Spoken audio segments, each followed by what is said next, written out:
Number 7, example number 7, they are saying if the mean of the following data, you have 3, you have 4, you have 8, you have 9, you have x is 7. Determine what is going to be what? What is going to be x. So what is the mean here? They say the mean of the following data is, you see this one, is.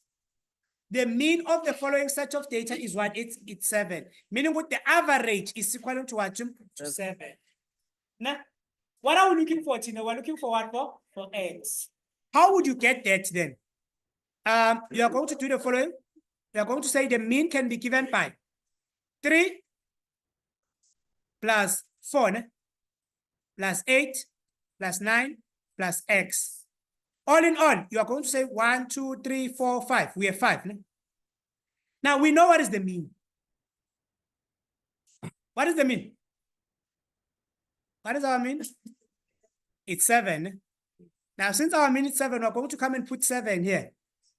And then you can add 3 plus 4 is 7.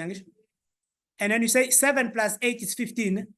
15 plus 9 gives us what? 24 plus x, which is going to be what? To be all over 5.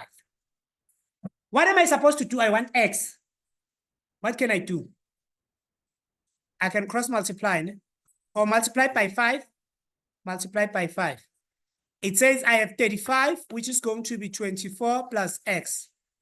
Take this one to this other side. It says which x is going to be 35 minus 24, which is going to be equal to what? To? Is it 9? 11. It's 11. Now, do activity number 7 first.